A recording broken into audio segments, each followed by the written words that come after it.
Good evening, everybody. You can see tonight I'm here with my guitar, but there's something missing. Maybe if you can zoom in a little bit, folks might be able to see what's missing if they look at the guitar. That's right, there are only 2 strings. And a guitar usually has how many strings? 6.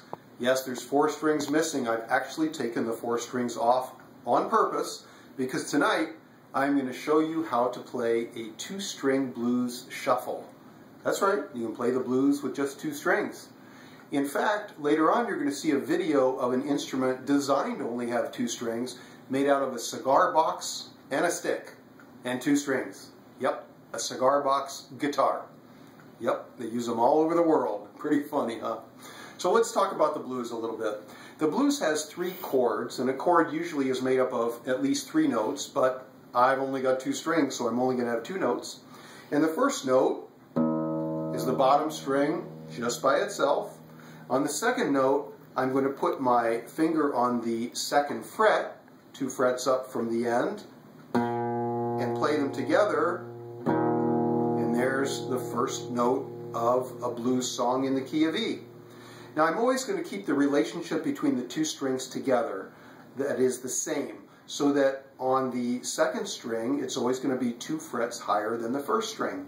So for my 2nd chord, I'm going to slide up to the 5th fret on the bottom string, and 2 frets higher is the 7th fret.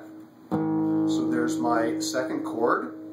And then for the 3rd and final chord in the blues song, I'm going to go up to the 7th fret on the bottom string, which means the 9th fret on the 2nd string. And now I have my 3 chords.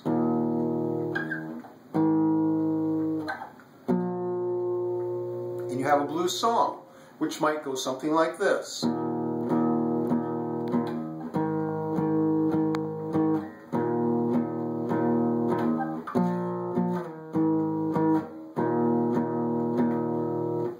Now you've got the chords, and you've got the progression of the chords, but the rhythm isn't quite right. It's not really a blues rhythm, and it's certainly not a shuffle. Now the blues developed from slaves in the South of the United States in the 1800s and 1700s. And what would happen is that they had to work at a certain pace for their slave owners, and so the slaves would develop songs that would help them do that. There would be a leader who would call out a certain rhythm, and then the other slaves would follow that rhythm, and as part of that rhythm they would do whatever the activity was, for instance picking cotton or hammering in a fence post. So they might have a rhythm for a fence post like this.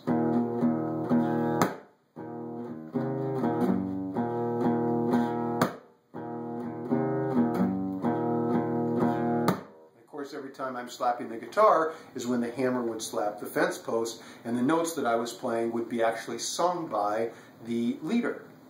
So that's how rhythms started, blues rhythms started. The shuffle came along quite a bit later in the 1920s as a dance step, and it has an additional note from what we've been playing. You have that, and then also adding, and it's in a rhythm like this. And the same thing when you go up higher, and up higher. So the shuffle sounds like this.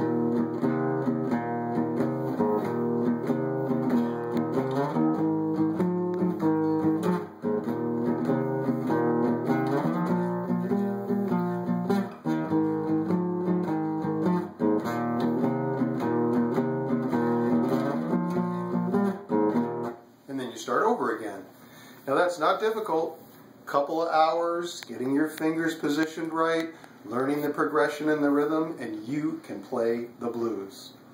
Now the sources that I've used for this speech include tracksofsteel.com, guitarjams.com, 3chordguitar.com, and the woman that I am going to show to you now, whose name is B Music, and she is going to play rock and roll on a cigar box. Now, blues led to rock and roll led to rock, and rock is what we've been listening to for the last 50 years, including what you're listening to today.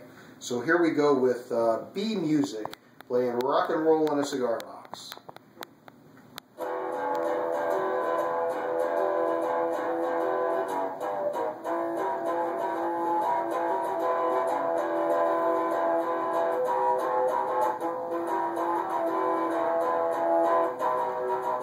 Pretty amazing, huh? There you have it. How to play the blues in one easy lesson. Talk to you later.